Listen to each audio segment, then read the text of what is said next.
welcome back to West Coast Unplugged. My name is Bo Fitch. That's Cole Fitch. He's my son. He is my co-host, and we are ready to get back into the studio and talk about current events. The current events we have tonight for you is AI Takeover. We got a lot of talk on X about AI, what's good, what's bad. They're not telling us what's bad. They're only telling us what's good, and they're shoving this shit down our throats in every city. We had one here locally where I live, and they gave a lot of pushback, but they're saying it takes a lot of water to cool them. You're talking about data centers, right?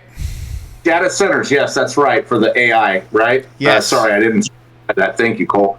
That's why you're here, to help me stay focused, because I'll go off topic, right, and lose it. But yeah, so it's basically my generation versus my son's generation, which doesn't seem like a big gap, but it is in the thinking department, because he's dumb and I'm smart, and that's how it goes. But every time I think I'm smart, he proves me wrong in a lot of different areas. So you get to convoluted, you get some structure there, and you get something worth listening to. So if there's other dads out there with young sons, it's worth a listen, right? That's right. Especially if you're a young man, and maybe you have a dad, maybe you don't have a dad, but to be able to experience a father and son talking to each other, Dad, I think is the best part, you know? And I think that we do it, Dad, so easily, and just like we were talking about earlier, is we just talk like how we talk, you know? So I think it's cool that we're able to set something up and have people listen to, you know? And just have a normal conversation, not forced, nothing crazy, just sitting here, Dad and a fucking son talking about what's going on in the world and what's going on with ourselves. Right. So topic tonight would be the AI takeover. Now, from my perspective, I am not a technology dad, right? I have a problem with, Far from it.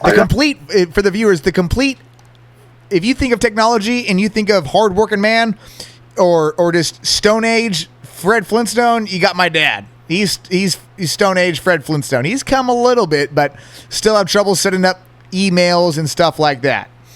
Right. So I'm pretty much illiterate, and they're forcing this shit on us by the daily, through your work, through through nobody wants to talk to you no more. It's all these robots, and so I don't do social media because I'm not a fan of Meta. I'm against Meta right now, and that's just how I feel about it. I definitely haven't given up YouTube, but I've given up the Instagram, the Facebook side of it. And I think they gave Elon such a hard time that I joined up on X. I never did Twitter before. I still don't know what I'm doing on Twitter. Was never a Facebook guy. No. For a little bit there, though. And, it was fun, and then it got creepy. It got creepy quick. And, X is Creepville, too. It's just a lot of unsolicited, women selling themselves on there, which is pathetic. They're just constantly on there, and they have an OnlyFans and stuff like that. And it's just like, it doesn't appeal to me at this age anymore. When you're younger, from your perspective, okay, I get it. You're young, dog will hunt, but this old dog is tired and is not hunting no more. You know what I mean? So I kind of weed that stuff out. But a lot of the stuff I do come across, I think, oh, this is great, and it's fake. And, it has these little reminders on there that will tell you it's, AI generated and this and that. But the fight for AI, when Elon talks about Grok versus ChatGPT. ChatGPT, right? Yep. Sounds like Elon pretty much designed this whole thing and wanted it to be unbiased. And he said he wanted a town hall for the people. I believe Elon's a truth seeker, is what I believe. And that's what we need more of, right? Because when you go on ChatGPT, they do side-by-sides on there, and they compare them. And that ChatGPT is fucking really biased. It's got a lot of biased shit on there, and it bothers me. Is it fake? Fuck, I don't know. I see some old guys on there, and they're commenting on videos, and everybody's like, "Well, hey, old."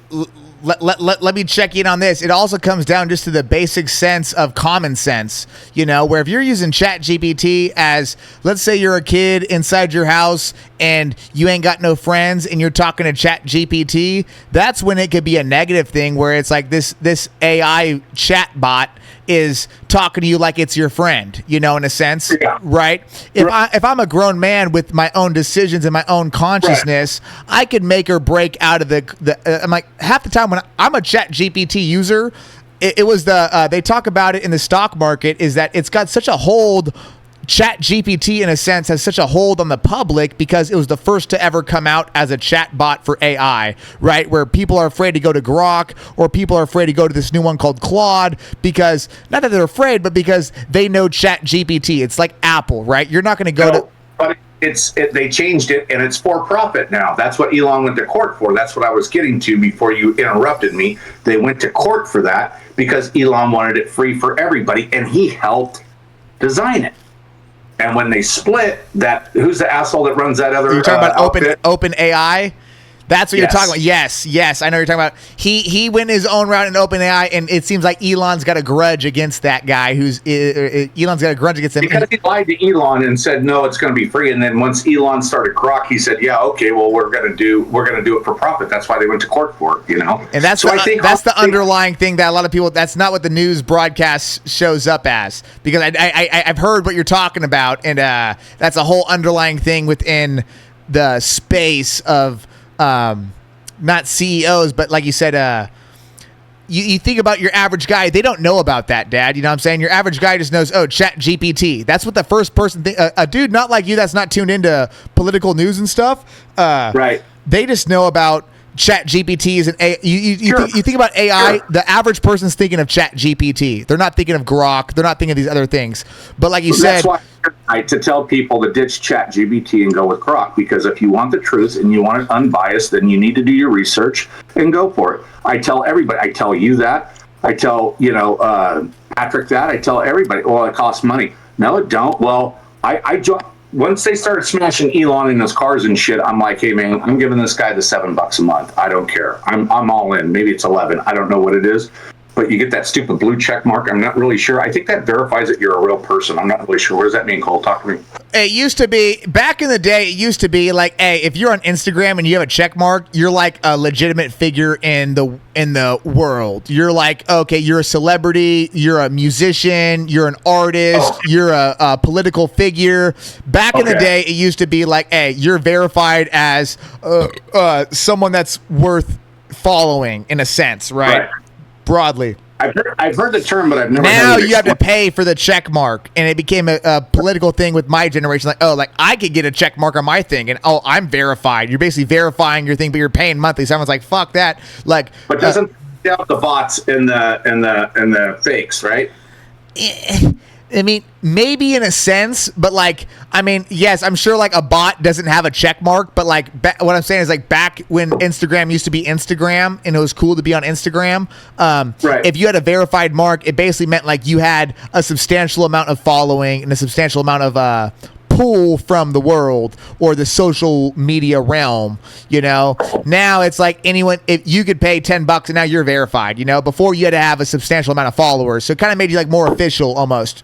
But that I understand, but today, so you see the people with the blue check mark, you have a better idea that they could be a real person with the, they're human. Yeah, it's more so you're paying for it. Yeah. The problem with X is you see a lot of people on there and they're, paid, or they're just, fans only, whatever that shit is. And they're always looking there, I got all these followers. I don't even know who they are, Right. Me too. But, same way as me too. Even on my YouTube account. Yeah. I like to stay in my lane, and then you start to learn about these algorithms, right? Like, so for instance, when I left the country and I was up north, my algorithm changed to everything. It was Canada politics. I'm like, what is it? Well, it's kind of like once you're watching Canadian news or something like that, it starts to pick up, or you start to say, I'm in Vancouver, you post a picture, and then it starts to flood it, so it's really kind of strange for me. I'm not sure exactly how that works, but sometimes you get on a good run and you get some good people on there and you start making some decent connections, but then it goes blank and there's not like the people I'm following aren't on there, and it's go ahead. Well, I'll tell you this: in China, you can't even access YouTube. You have to use a VPN. Like I'm sure you've heard of a VPN. I don't even know what a VPN is, but a VPN basically is like if you access the internet, it puts your location somewhere different in the world, so you can't be tracked where your location's at. Basically, it's like a location blocker. So instead of tracking it to your home address or your home IP address, your Wi-Fi.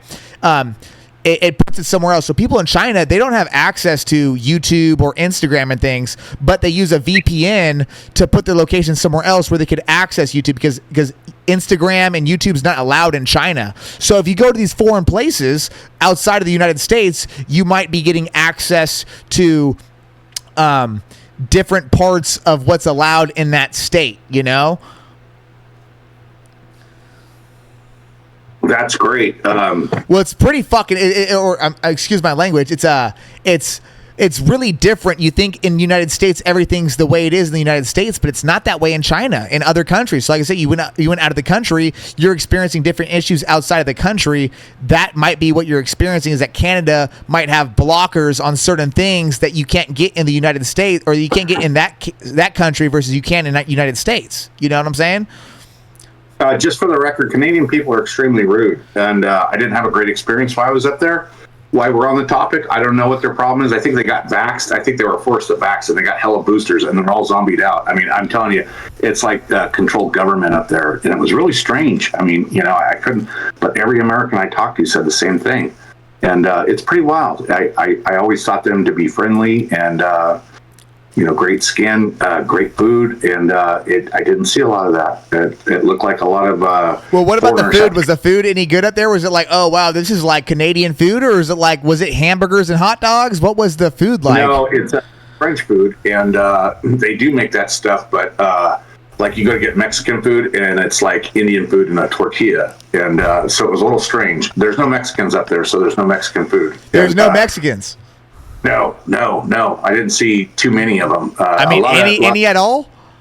A lot of Indian people and a lot of Chinese, and it was like being down on Market Street in San Francisco, to be honest with you, in Chinatown. Because I was talking to Gooner, Big Country. And he says there's quite a bit of Mexican people out in Montana, and I was surprised by hearing that because I'm like, wow, we live in California, and we're right by the border. We're used to Mexican people, right, in the culture. But in Montana, I'm surprised that it's migrated that far towards that side of the country. I think of Montana as person. I just think of it all Caucasian people, white people. You know what I'm saying? I don't see many. 30 years ago, that's what it was, but they've changed it to where they made it.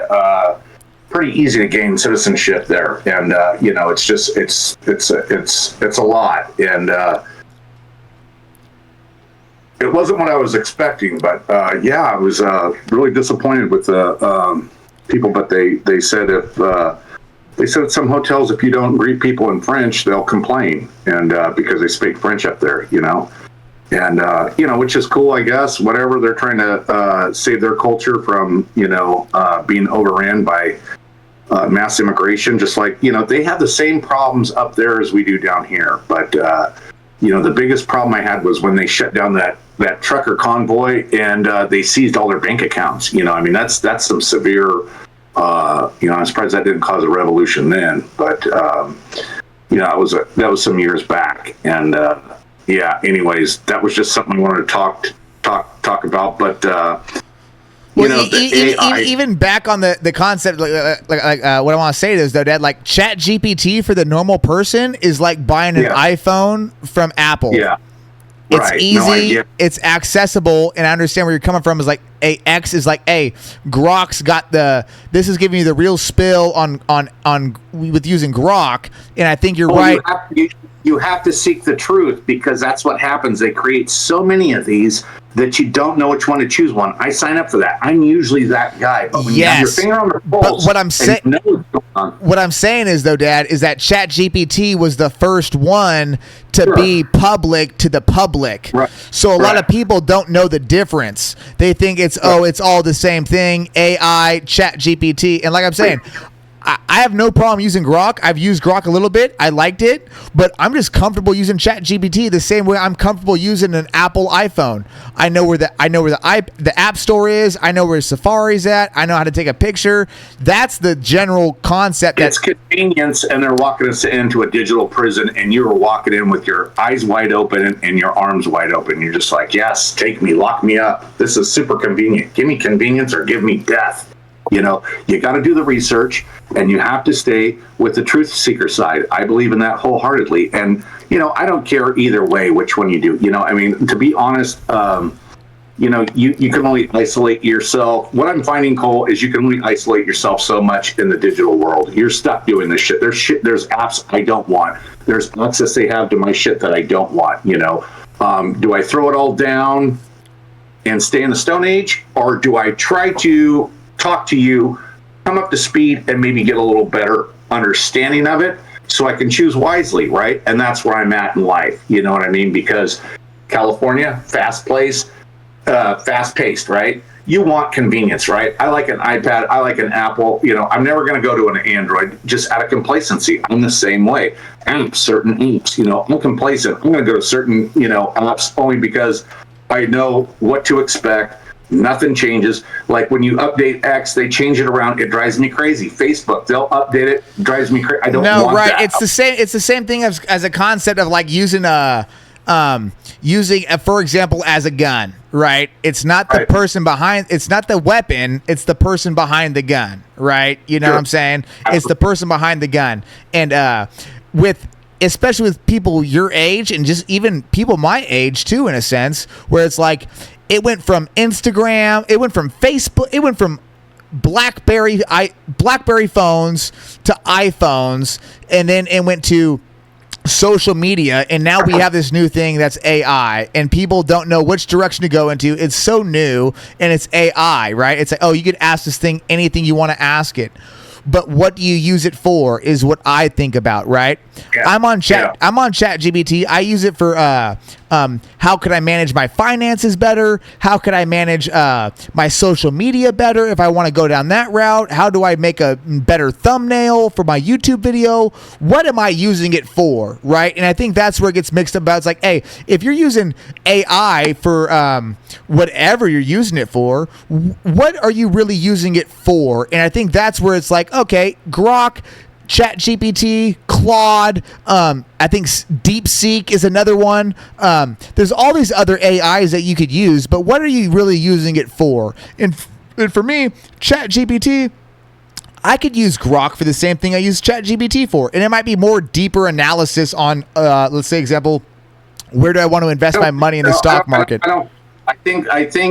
I think what my point is to you, Cole, is they're probably pretty similar where most people can't tell the difference. They are. What team you're, and it's a division, right? It's a division. They always want division, right? I don't want division. I want the truth, right? So I'm going to do the best I can to find the truth. But on top of that, it's just another. And so what you're saying is, hey, if I'm asking a question, I want to hear the real spiel, not the biased opinion. That's true, and it's divided for the left and for the right, and I don't want that. I want facts, just like the newspaper. Newspapers to give facts. What's going on? What's going on in the Middle East, for example? Right? Yeah. Is ChatGPT going to give you the honest spill? Oh, this is happening. This is happening. It might give you the buttered up, political correct side of what's going on. Grok might give you the real spiel. Hey, this is what's really going on, you know, in a sense.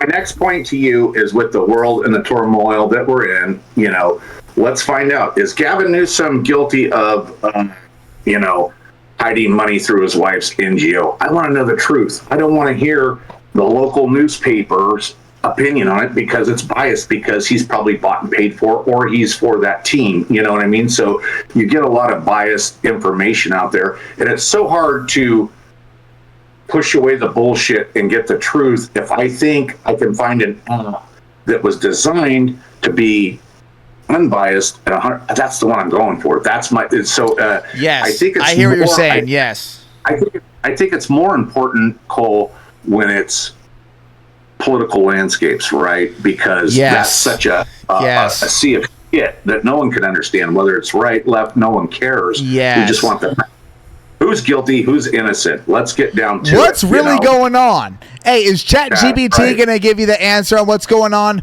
No, it's not. 100%, Right. it's not going to. But see, for a person like me, I'm not asking those types of questions for the chat bot. I'm asking for, hey, how could I, what are some YouTube video topics I could cover? That's what I'm asking it for, different types of questions. But what you're coming from, Dad, is, hey, this is what I'm asking for. And especially from someone coming from your generation where it was growing up, it was just the news. All you had was the news. Okay, so post it in the comments, Cole, and we'll see who's Team Grok and who's ChatGPT. Yeah. We'll see. Anybody got an opinion on it? Prove me wrong. I'm happy to learn. Yes. You know, Yeah. I'm looking for the truth, and mostly anything I'm researching or looking up, I just want the truth. I don't want whether it's well, and Dad, because back in your day too, is like what was on the news was the truth, you know, and was what. No, I don't think so. But what I'm saying is, though, is like the general consensus of the public was like, hey, Yeah. I seen this on the news. Back in your day, let's say it's back in 2000, right? Year 2000. Hey, you seen what was on the news?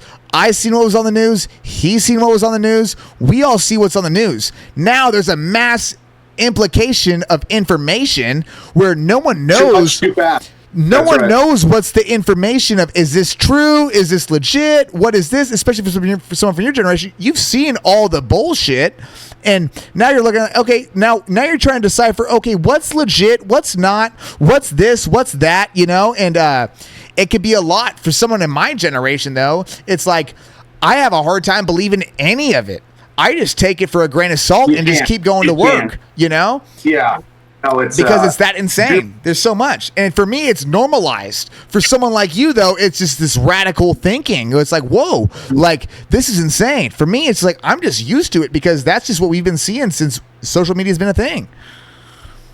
I'm not a fan of it. It's an addiction. They call it doom scrolling, right, on X. And it's an algorithm that's constantly negative. The world's ending. They're sending, nuclear bombs. It's insane.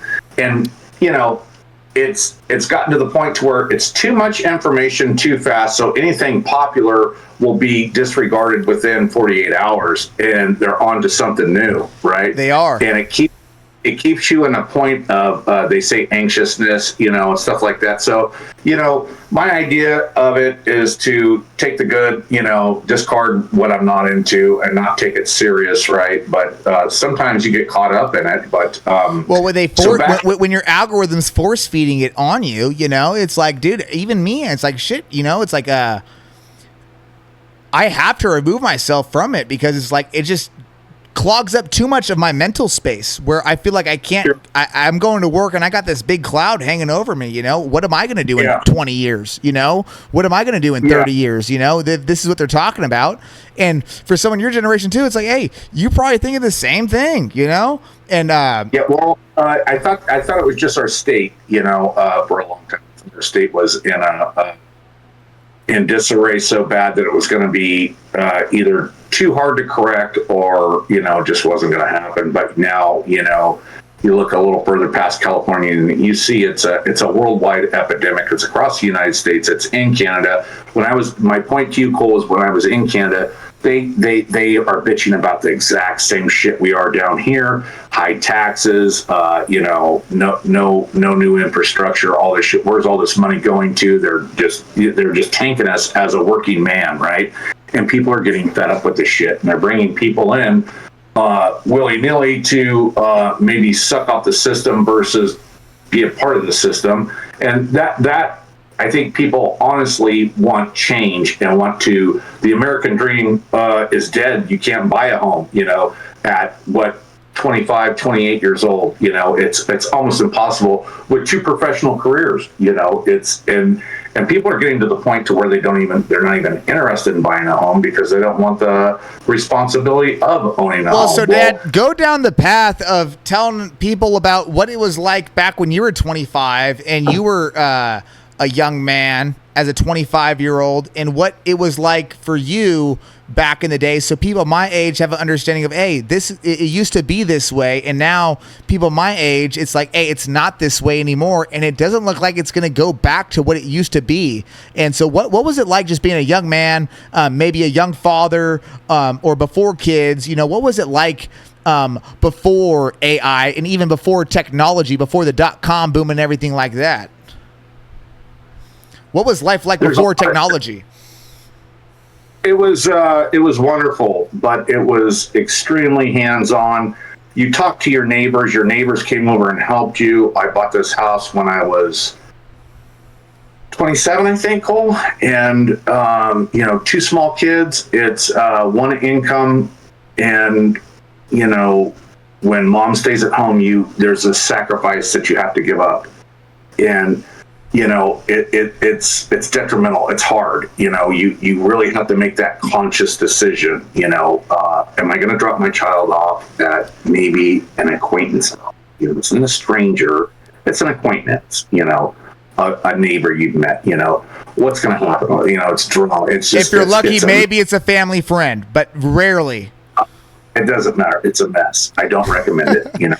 And that is gone. That's why you have these kids they're assholes. Today the kids are assholes. The kids that didn't do that grew up now, that's why they're all assholes and don't want to work.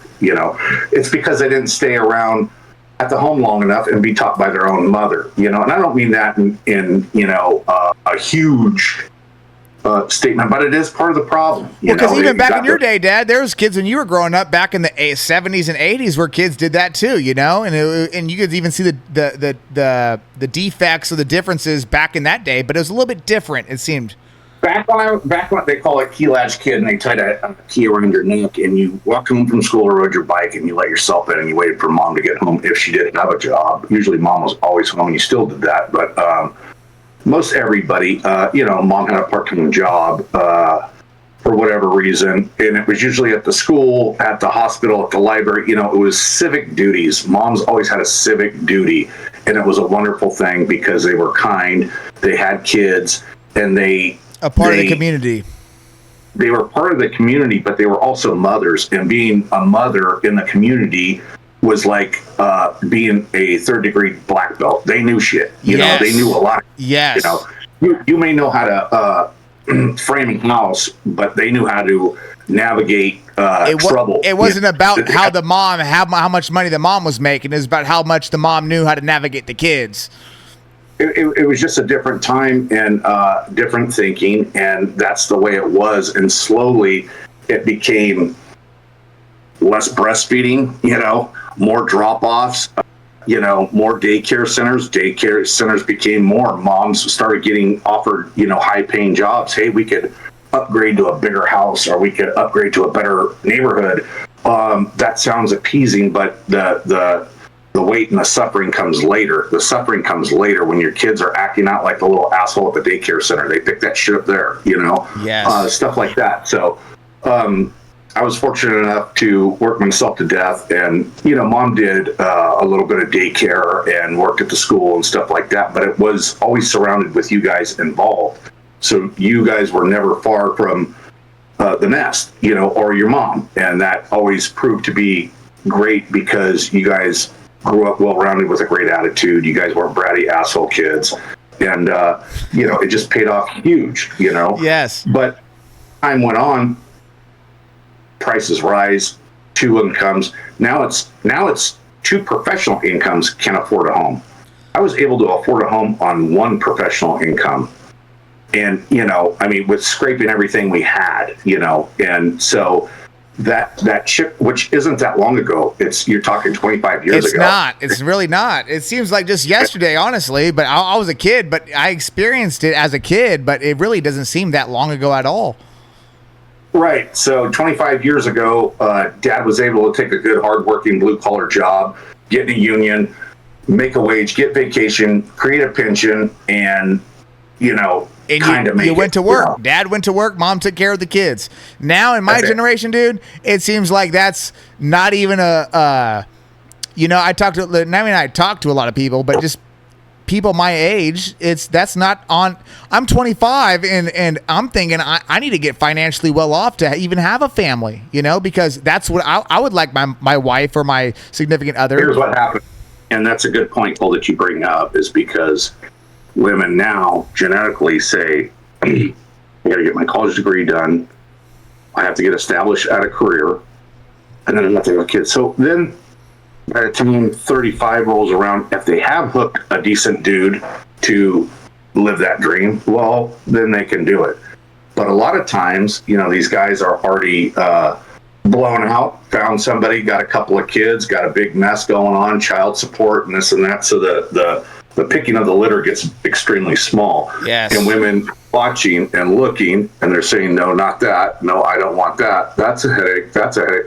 Well, then they wake up and they're the crazy cat lady down the street that's single. You know what I mean? At 47 years old that nobody wants, and they're bitter. And I see it a lot. And so there's a time to act. Don't ever put something superficial in front of love or marriage. At your age, get married now, have kids now, get after it, figure it out after that. That's how it has to be. And that dream is over. There's too many excuses. There's, I need to have a latte. I need to have a nanny. I need to have a daycare center. I need to have, it's always college degree. It's always something. Oh, my finance. Oh, I'm broke. I can't get, stop with that shit. Get married, have kids, figure it out afterwards. Yes. Because that's the only. Well, and you know what? What gives me hope in a sense is I just went to that baby shower, Dad, and Dalen, all his friends, they all have kids. There's a lot of young men there and young women there having kids, and it was honestly a beautiful thing to see, because hey, here's a young man having a baby shower, paid for it all himself. I'm sure he maybe had some help here and there, but for the most part, it was on his back, to pay for it, and he was allowed to have his friends there come by with their kids, and the kids are running around and stuff, just like it seemed like to be like in the old times, just in a different time though, and it was like, oh wow, like people still do these things, but it just seems like in the mental space it's a lot harder to do them now. But it was honestly a breath of fresh air to be a part of that. I was like, oh wow, like I was really appreciative, like, oh, this is like really enjoyable and really gives me hope and inspiration to have my own family and be able to put this on for myself down the line. It was really nice, honestly. It was really cool. Well, really cool. I'm not a big fan of that. I think that Diddy's aunt should have had something nice, and all the ladies should get together and celebrate that like ladies used to do. I always thought it was a great thing. Your mom was very good at it. Both your grandmothers were very good at it. Your aunts were very good at it. And it was a tradition that women got together. It was their time. They know what having a baby's about. Now it has to be some big thing with the men coming in. So times have changed where I think, are you nuts? I'm not going to this. I'm not having a baby. That was the way I was like, I'd never been to a baby shower before, and I thought that was a woman thing. It was, hey, go to the baby shower. I thought that was a chick thing to do. I'd never been. And but what I will say is, hey, Dad, though, at the same time is, hey, dude, it's the change of times, dude. It was a great thing regardless. You know what I'm saying? Hey, whether it's this or that, hey, people got together for a celebration of having a birth of a child. What's wrong with that? Some changes are good. Some changes are bad. I'm not a fan of it. That's my opinion. You guys can argue that. It seems like the guys go there, get drunk, and then everybody barrels out of there half fucked up and hopes for the best getting home. At least that's my take from what I've seen. So, hey. But what's wrong with that, though? Hey, what's wrong with that, though, Dad? Hey, it's there is nothing wrong with that. But when you have something sacred that's worked for years, I don't like change. I just don't. I know it works. I know the aunts get together. That great aunt sews blankets, and she's going to make a blanket. There's traditions that are established in America culture that I think are getting swept under the rug and going away to where you don't. How many ladies do you know that make blankets for newborn babies? Probably not a lot, right? Well, in my day, sister's the youngest one I know, but besides that, it's my grandma. Very exceptional, and a very exceptional grandmother as well. But what I'm trying to tell you, Cole, this was the norm, in American culture. That's what it used to be. The women get together, they change recipes for their husbands, for the potlucks, for bingo night, whatever the fuck it was. You know what I mean? It wasn't nothing to do. Yeah. my American culture is being swept under the rug, just like it happened to my parents and their parents, right? Things do change, get it, but there's American culture that has to be preserved so these traditions can be carried down, because before we know it, there won't be none left, and it'll be AI chat to figure out how to sew a blanket, and it'll come out like shit because it's digitally printed. You follow what I'm saying? I follow. Okay, back. Let's start to wind this down, Cole. With so anything good about these data centers? I haven't heard one good comment yet about the data center. Have you? Well, it really depends, Dad, on how you look at it, man. I mean, well, I'll tell you this, Dad. It's happening regardless whether you like it or not. So, at least my view on it is, hey, let me get in on some of the money of it, and if it's happening, I'm gonna invest my money into it. That's where the money's at, Dad. That's what's happening. It's happening regardless or not. And do you want to be left with rocks and fucking stone pickaxes, or do you want to be left with a little bit of lump sum of change? So I'm investing in the stock market based off of AI right now, because that's what my future is leading to. And so that's where I look at it. I'm looking at a different spot. Like, hey, I know whether my opinion's not gonna change it or not. These data centers are happening, and it's going to happen. And Elon just IPO'd SpaceX, and they're talking about putting these data centers in space to get direct source energy from the sun, in a sense, because that's the most direct source of energy. Because with the AI, there's a big lack of energy, and you need all these things. But if they could, if Elon could put data centers in space, it changes a lot of things, and that's what the future's headed for at least my generation, where it's like, hey, data centers are going to be here regardless, whether I like it or not. So it's like, it's happening. Okay, can I respond? Go ahead. Do you have a PG&E bill? Yep. How much was it last month? Maybe $300. $300, 2-story house sitting in the sun, right? Yep. So if you think, and you ran your AC very low, right? We've been running it so recently, it's going to get up there. Okay. So let me prove my point. So with these data centers, when we're struggling for, we're having roaming blackouts and fires because the grid's overloaded already, right?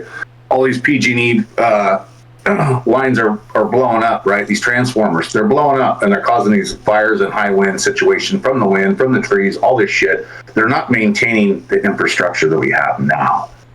And now they want to add more energy, which is going to raise your bill, and they're going to charge you more, right? Well, they're going to charge you more, and they're going to build more infrastructure for this energy bill that we can't hold now, right? We can't maintain what we have. Well, right? It's a bottleneck right now, Dad. It's a bottleneck. They have this big idea, and it's getting bottlenecked with all these things, these issues like you're talking about. And my point to you, Cole, is in politics, they never tell you the downside. They only tell you the upside. So they get the majority of the people to march a certain direction, say, hey, look, we got to beat China. This is the new way. Your answer was, hey, if that's where the money's at, fuck, I'm investing. I'm getting in on this, right? You sound just about like everybody else, but you have to stop and think the other side. That's all I'm trying to explain, Cole. It's good to have both sides to make a good decision, right? So yes. What you have to do, you have to get the downside.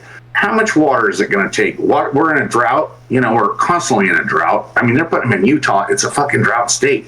They're going to put them out in the desert in Vegas. That place is going to go tits up for no water out there. That lake meeting going to last forever. But at the end of the day, though, Dad, is that they're going to do it regardless. They don't. It's not about whether they're going to. They're doing it. That's what's happening. They're doing it. That's where the big money's going. Is they're doing it. So it's like. Let me finish. Let me finish my thought. They say it takes thousands of gallons of water to cool these for a cooling station, right? And they're putting them in drought states. What does that equal? That equals more money from the hardworking gentlemen like you and myself, right? And that means water. They've been saying water for 5 years now is going to be the new PG&E gouge. They're going to start gouging us for water. So they're going to walk us in, and they're going to tell us how great this is, like they did with 5G, like they did with, whatever example you want to use. They're we're COVID, right? You got to get the shot. You ain't going to get it. Okay, everybody run down there and get shot. get the booster, it didn't work good enough, get another booster, didn't, all this shit, right? They don't tell you the downsides where the people are having blood clots, heart attacks, strokes, all the shit that's, the downside of it, So my point to you is, let's figure out what the downside is and make a good decision. Hey, am I team A or team B, good or bad? Let's figure it out, because on TV, these talking heads are only going to tell you, hey, you got to get these data. China's going to beat us. Oh shit, Russia's already building them. Now all of a sudden we're in some data race, to store this shit. When actually, in disguise, it's actually government surveillance to keep you locked in a digital prison. And I believe that wholeheartedly. So with that, I would like to hear your response, and then we'll go out with a couple of topics that I want to end on. Go ahead. Well, I hear exactly what you're talking about, Dad, and I hear and I understand exactly where you're coming from, and I understand that piece. And but like I said, though, is there's nothing that I could do about it. That's what they're doing. That's what they're doing. It's like, hey, am I gonna single-handedly start the revolution to push back against AI? It's gonna push, whether I'm dead or alive. It's gonna push, and this is the world we're heading into, right? That's because you're allowing it to. I wouldn't be here tonight talking about this if it wasn't important, right? So what I'm saying is, if you don't even talk about it, then you don't have a fight in the game. So if you're willing to talk about it and get both sides to make a good decision, then you're doing something about it. Because then when the guy comes and knocks on your door and says, hey, bud, we're going to build an AI center that's going to give your kid ball cancer across the street. Are you for it or not? You're going to say, no thanks. Don't want it. I'm going to sign no on this petition, right? They're putting those things everywhere. There could be, traces of brain cancer, all that shit. It just doesn't end. They're not going to tell you that because they don't know yet. It doesn't, but Dad, that's where it's going, though, dude. That's where it's going. There's nothing we can do about it. There's nothing we can do about it. That's what it is. That's what it is. Okay, we're Team Data Center. Who's for it? Put it in the comments. Somebody help me out. Dude, it don't matter, Dad. It don't matter. That's where it's going. That's what it is. That's what it is. And it's like, hey, as a young man, there's money in it. And in the stock market, there's money going down these things to build these things. And so it's like, hey, my goal is, hey, let me invest and build the capital off of what they're building their capital off of, is based off of these things, and let me get my money out when I can, and then live somewhat of a frugal lifestyle outside of that. But besides that, though, Dad, it's just what it's going to be. It's what it's going to be. Government's going to be what it's going to be. It's going to be. They're just pushing it. They're pushing it, and that's just what it is. There's a lesson to be learned here. And if you're paying attention, you're going to understand, right? My point to you, Cole, is if you get the good side and the bad side, you are doing something. You're making a conscious decision to be informed. It's your civic duty to be informed, and you're going to make you're going to have an answer for a question when asked. So that's what I'm telling you. If you're informed, then you can make a good decision. Therefore, you are helping, instead of just walking through like a vaccinated sheep, right? It's a big difference. So my point to you is, always look for both sides. It's journalism 101, right? Yes, Dad. And what I'm trying to say is that I understand that, but it seems like the better decision isn't to say, oh, I'm signed up for data centers. It's saying, hey, I see that the data centers are going to be a thing, whether I like it or not, and whether the majority likes it or not. Just look at politics. The majority doesn't want AI, but that's what's still being pushed. So, hey, am I going to sit back with my torch and be like, oh, no, and still get screwed by the system? Or am I going to set my torch down and go along with it for the time being and come out on top with a little bit of extra money so I could go live back in my village and enjoy myself in my own comfort of my home based off of what's going on in the world? Because it's like, I'm really into the stock market right now.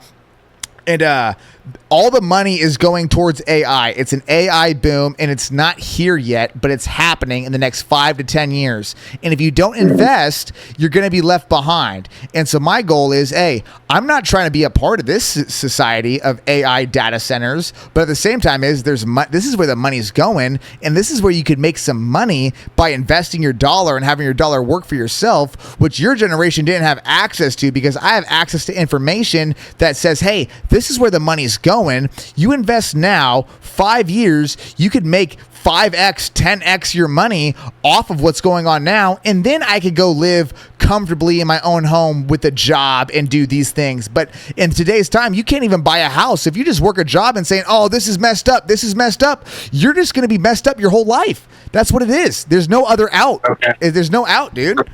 It goes back to the American dream that I already explained to you. When you're young, you save your money, you get a career, you buy a house, you get married, and you have kids, right? So when you own a home, you have a stake in the game.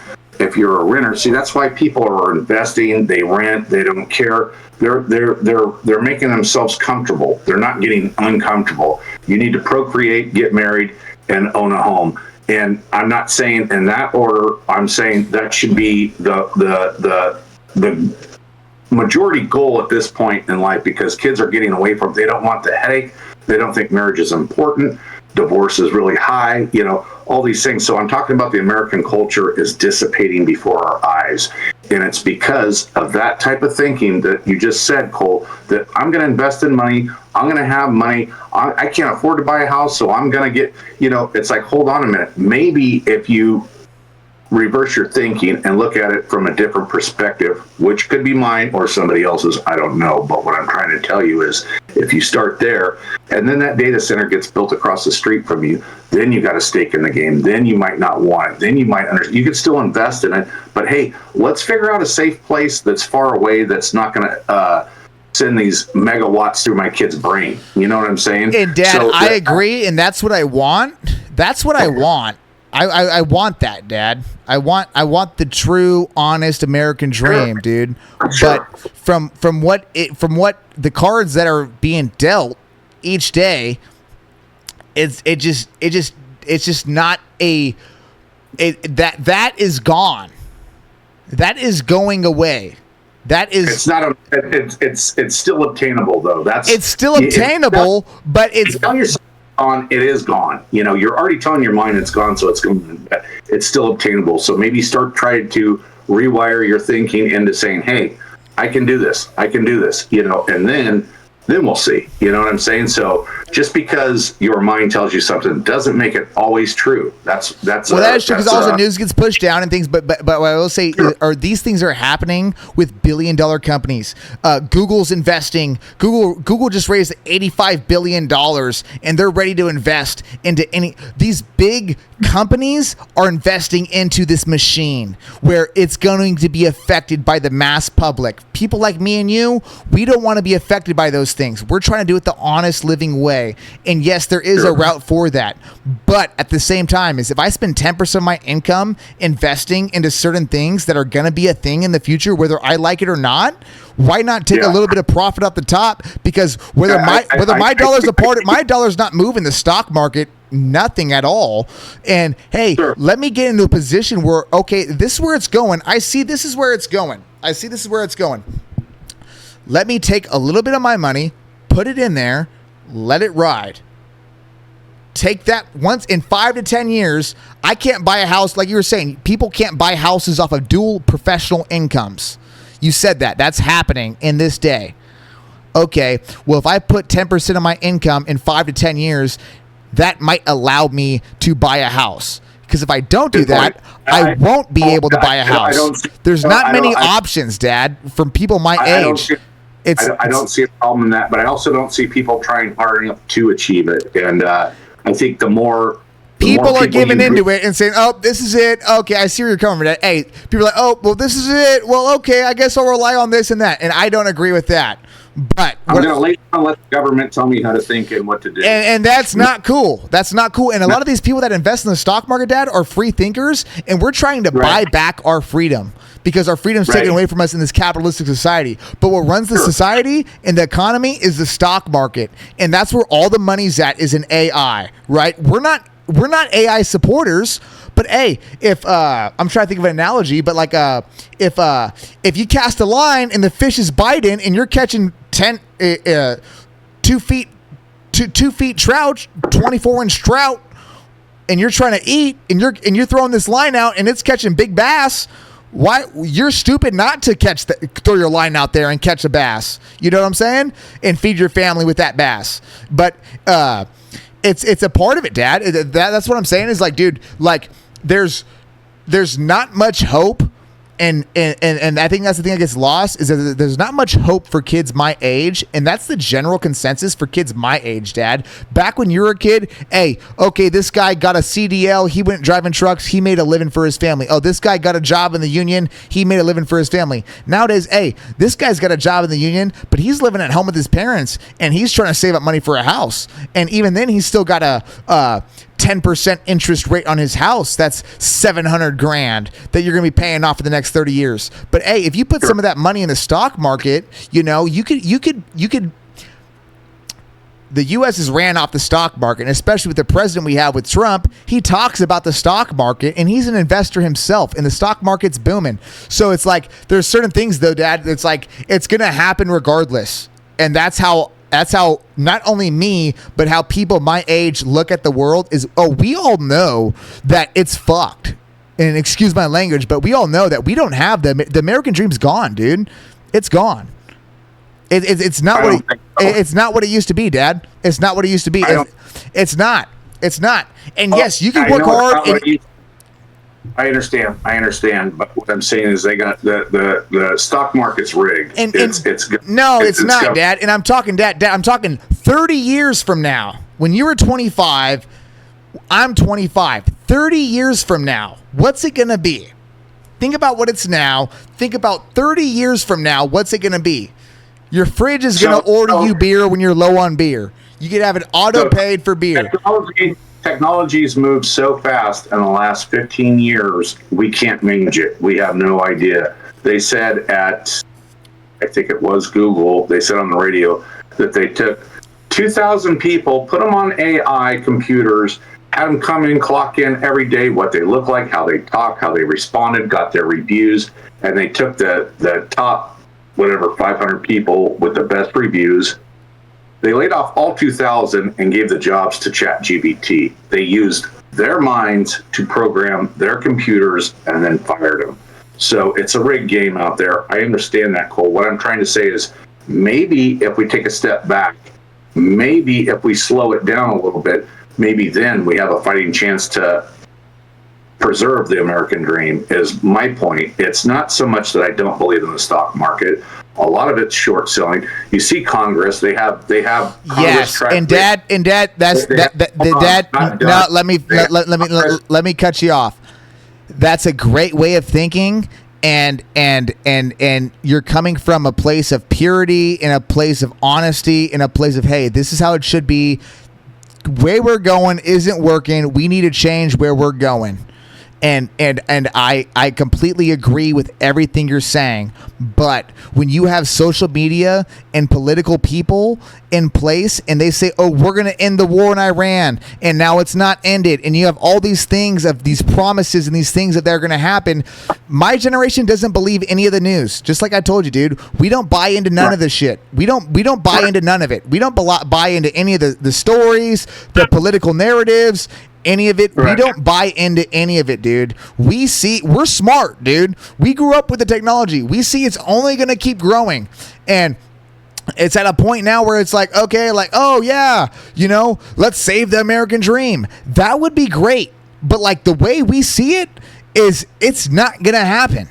And that's just what the general consensus for my age is like, hey, I don't think you kids were taught that it's still preservable, and that is why I'm here tonight, is to maybe change one mind into saying, hey, it's still obtainable. It's not completely gone. And if we don't talk about it and we're ill-informed, we're going to give the exact answer that you did, saying, hey, we get it, fuck it, this is where it's going, we're headed that way. Well, hold on a minute. I'm trying to give you two sides. We're both here. It's two different generations, right? So if I'm giving you an honest, hey, we can still achieve this, and you're saying, no way, we ain't buying it, we're going this way, I don't know. Maybe, look down the middle. See, okay, you're making some valid points. Your points are not valid, is what I'm telling you. But if you got a whole generation thinking the same way and not being informed on a different way, well, that's all you're going to have, right? It's going to be a one-party system, and it's going to be, hey, fuck it, we're renters, and we're gonna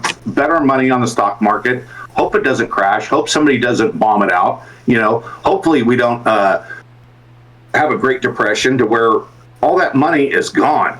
Gone. Right? It's paper. It's numbers on a screen. Right? It's not obtainable. A home is obtainable. That's where the value is, and it starts with the family American dream. Right? So that is the message. It's not that you're making invalid points, Cole. I understand that, but what I'm trying to do is tell you there's another point to be made, and it's our American culture that needs to be preserved. The American dream of owning a home, being married, raising another generation of your last name children so they can carry on. I don't really think I have a legacy, but if the right word would be to carry on someone else's legacy, right? So that's my point to you. So with that, we're going to call this a wrap on West Coast Wrap. I'm not giving you the last word. I'm the host, and I win. 2 things. Top 2 podcasts besides Joe Rogan. What do you got?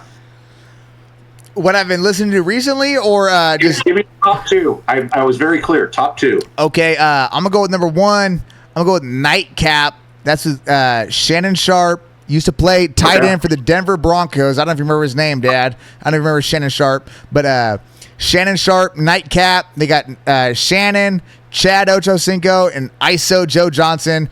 Whenever I'm listening to sports, I'm checking out Nightcap. They're the best. Okay. They keep it professional, and he says, come for the sports, stay for the stories. These guys got stories all of the board. Give me number 2 quickly. We're winding down.